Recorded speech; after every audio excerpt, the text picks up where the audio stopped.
नमस्कार दोस्तों, स्वागत है आप सभी लोगों का आरजे जी के स्टडी चैनल पर। दोस्तों, आज हम प्रैक्टिस सेट नंबर 5 लेके आए हैं, जिसमें हम 30 मोस्ट इम्पोर्टेंट क्वेश्चन देखेंगे। तो आइए दोस्तों स्टार्ट करते हैं। पहला क्वेश्चन है, यह अवधारणा कि बच्चों के आचरण को प्रबलीकरण और दंडों द्वारा परिवर्तित किया जा सकता है, इस विचार पर आधारित है कि प्राथमिक रूप से विकास किससे प्रभावित होता है। केवल आनुवंशिकता से, आनुवंशिकता और वातावरण से, केवल वातावरण से, न तो आनुवंशिकता और न ही वातावरण से। आंसर है option number B. 2 number question, एक बच्चा पेंसिल पकड़ने और लिखने से पहले गेंद फेंकने की क्षमता पा लेता है। यह स्थिति विकास के किस सिद्धांत की ओर इशारा करती है? शीर्षगामी सिद्धांत, अधोगामी सिद्धांत, विकास क्रम की एकरूपता, एकीकरण का सिद्धांत। आंसर है ऑप्शन नंबर बी, अधोगामी सिद्धांत।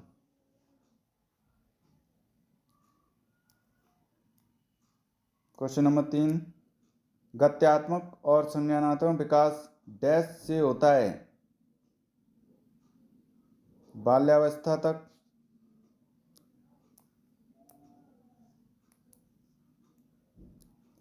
किशोरावस्था तक, वयस्कावस्था तक, संपूर्ण जीवन काल के दौरान। आंसर है option number D. Question number 4, बच्चों के प्राथमिक सामाजिकरण के लिए निम्न में से कौन सी संस्था जिम्मेदार है? विद्यालय, धर्म, परिवार, समुदाय। आंसर है ऑप्शन नंबर सी, परिवार। क्वेश्चन नंबर 5, भाषा एवं चिंतन के संदर्भ में जीन पियाजे के अनुसार निम्न में से कौन सा कथन सही है? चिंतन भाषा का निर्धारण करता है, भाषा चिंतन का निर्धारण करती है, भाषा और चिंतन दोनों स्वतंत्र प्रक्रियाएं हैं, भाषा और चिंतन दोनों आंतरिक प्रवृत्तियां हैं। आंसर है ऑप्शन नंबर ए।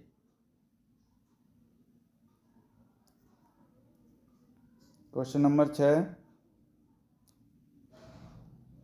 2 गिलासों में समान मात्रा में जल है, परंतु अनु सोचती है कि लंबे गिलास में छोटे और चौड़े गिलास से अधिक जल है। केंद्रीयता, क्रमबद्धता, संरक्षणता, परिपक्वता। आंसर है ऑप्शन नंबर ए, केंद्रीयता। क्वेश्चन नंबर 7, पियाजे के संज्ञानात्मक विकास सिद्धांत के अनुसार प्रतिवर्तीयता किसी क्रिया को उल्टे क्रम में कर पाना किस चरण की बुनियादी उपलब्धि है? संवेदीगामक चरण, पूर्व संक्रियात्मक चरण, मूर्त संक्रियात्मक चरण या औपचारिक संक्रियात्मक चरण।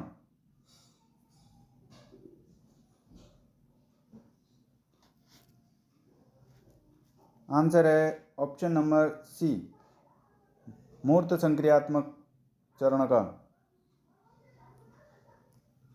क्वेश्चन नंबर 8,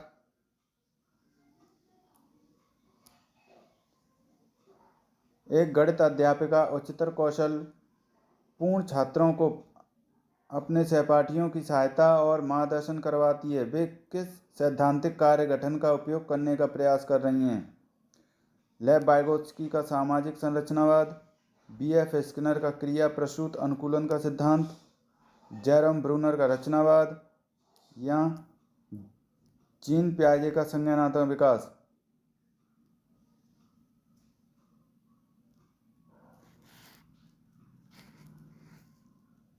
आंसर है ऑप्शन नंबर ए, लेव वाइगोत्स्की का सामाजिक संरचनावाद।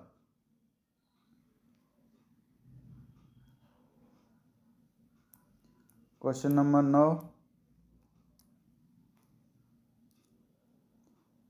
लेव वाइगोत्स्की द्वारा दिए बच्चों के विकास का सिद्धांत किस पर आधारित है? परिपक्वता और संस्कृति, भाषा और भौतिक जगत, भाषा और संस्कृति, भाषा और परिपक्वता। आंसर है ऑप्शन नंबर सी।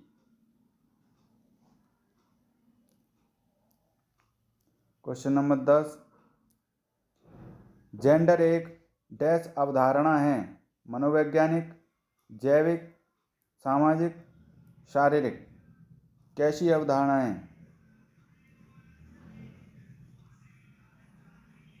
आंसर है ऑप्शन नंबर सी, सामाजिक अवधारणा है। क्वेश्चन नंबर 11 देखेंगे।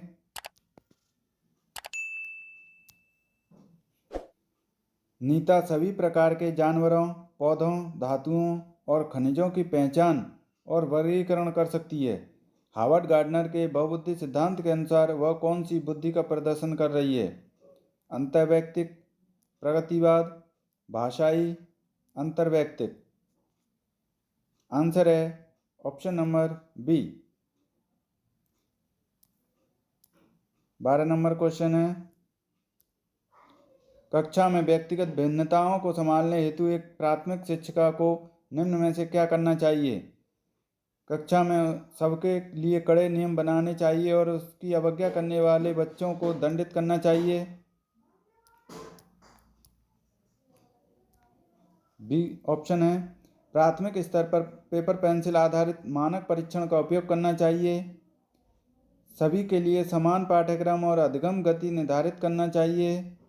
विद्यार्थियों को अधिगम के विविध अवसर प्रदान करने चाहिए। सबसे बेस्ट ऑप्शन है ऑप्शन नंबर डी।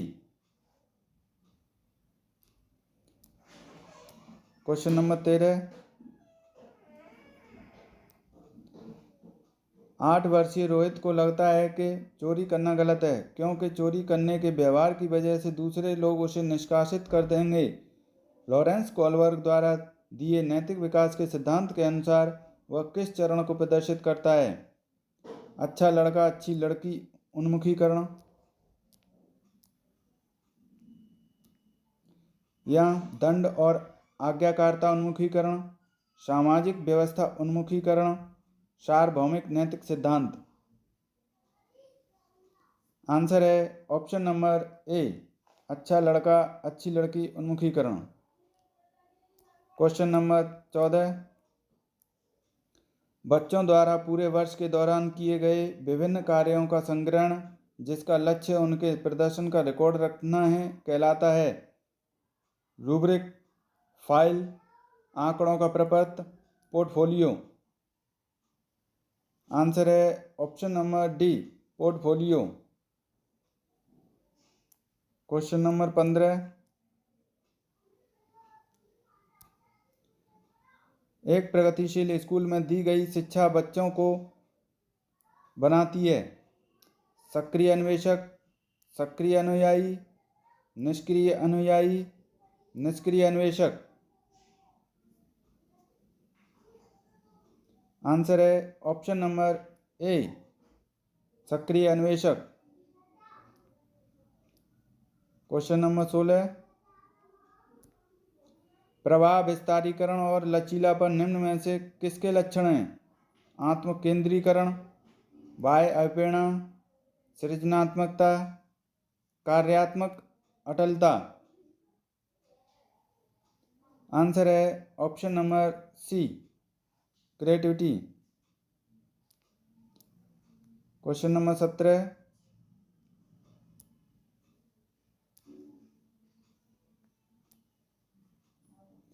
शारीरिक चुनौती अनुभव करने वाले विद्यार्थियों के समावेशन हेतु क्या जरूरी है?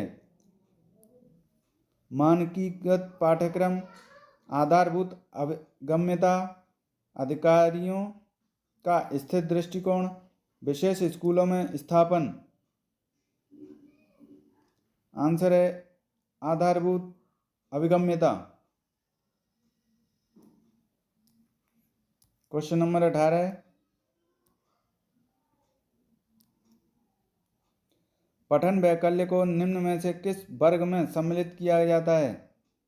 अधिगम विकारों का बहुक्रम, हल्की मानसिक मंदता, मनोसामाजिक विकारों का बहुक्रम, बाल्यावस्था की सामान्य ज्ञानात्मक अक्षमताएं।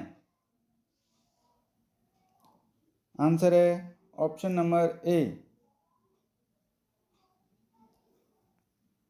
क्वेश्चन नंबर 19, निम्न में से कौन सा समावेशी अध्यापन का सिद्धांत नहीं है?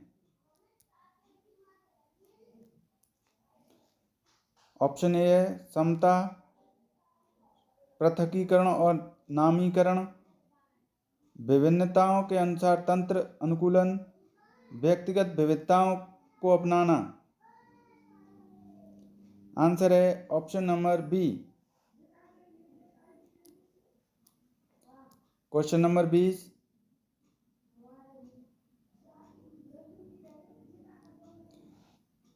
कथन ए दिया है, कुमार समुदाय से संबंधित बच्चे संख्या संरक्षण से पहले द्रव्यमान संरक्षण सीख लेते हैं।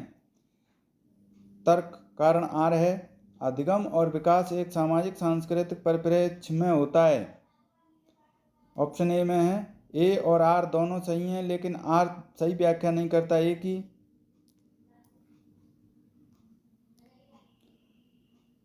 ए और आर दोनों सही हैं, लेकिन आर सही व्याख्या नहीं करता ए की।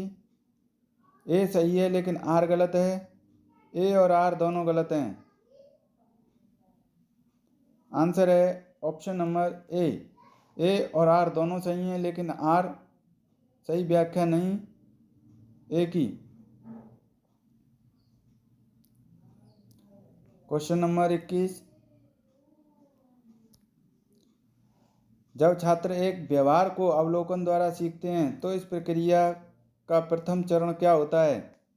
वर्तमान की क्रियाओं को याद रखना, वर्तमान पर ध्यान केंद्रित करना, अपने द्वारा अनुकरण किए गए व्यवहार का आकलन, या वर्तमान के व्यवहार को दोहराना और अभ्यास करना।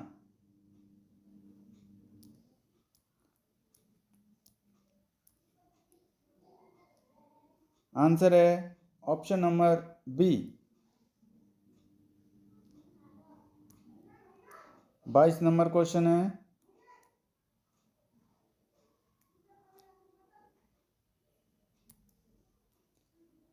अधिगमकर्ताओं द्वारा की गई त्रुटियों को समझना एक अध्यापिका के लिए महत्वपूर्ण है क्योंकि वह कमजोर और तीव्र छात्रों की पहचान कर सकती है, वह अधिगमकर्ताओं की चिंतन प्रक्रिया को समझ सकती है, वह अधिगमकर्ताओं की लापरवाही के बारे में अभिभावकों को सूचित कर सकती है, वह अधिगमकर्ताओं को पृथक और श्रेणीबद्ध कर सकती है।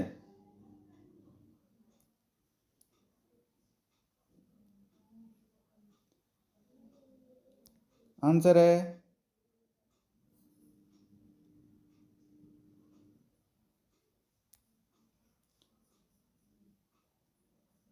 Option number B.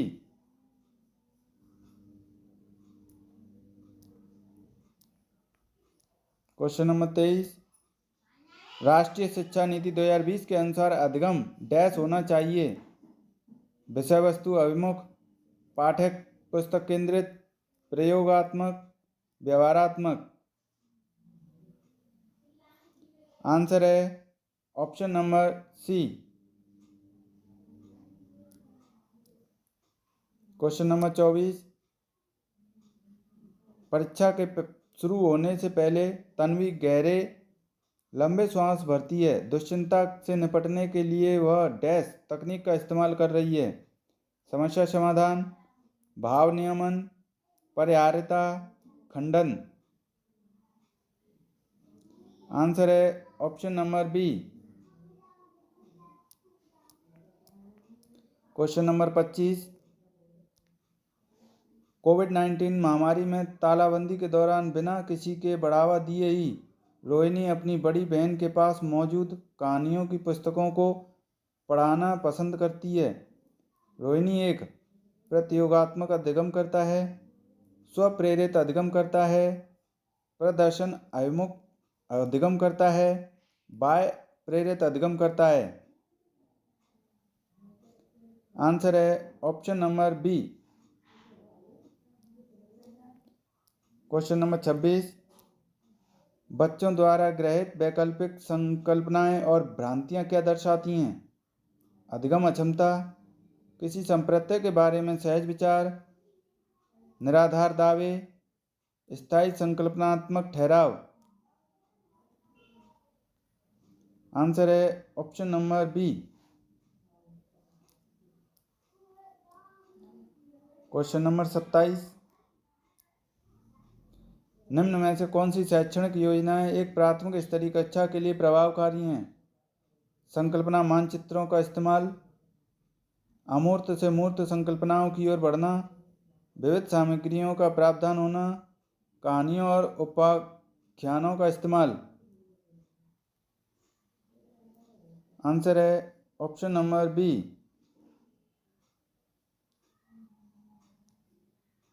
Question number 28,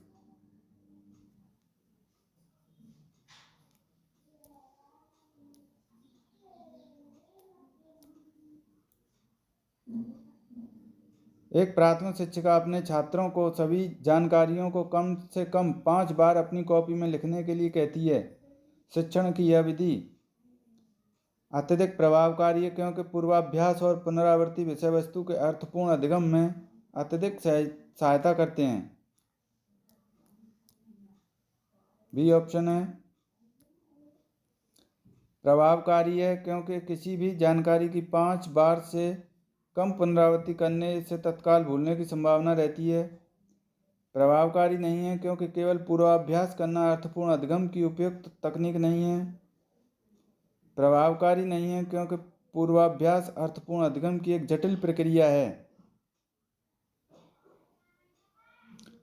answer है ऑप्शन नंबर सी।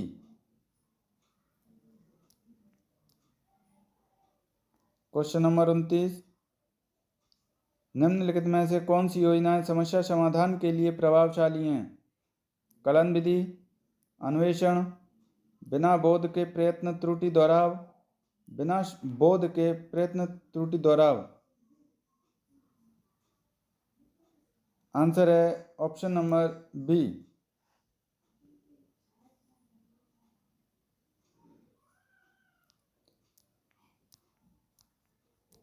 लास्ट क्वेश्चन, निम्न में से कौन सा क्रियाकलाप बच्चों के सीखने में उनके पूर्व ज्ञान का उपयोग नहीं करता? रटना, विचारावेश, स्कीमा सक्रियता, संकल्पना मानचित्रण। आंसर है ऑप्शन नंबर ए। तो दोस्तों, अगर आपको हमारी ये वीडियो अच्छी लगी हो तो वीडियो को लाइक कीजिए, चैनल को सब्सक्राइब कीजिए। धन्यवाद दोस्तों।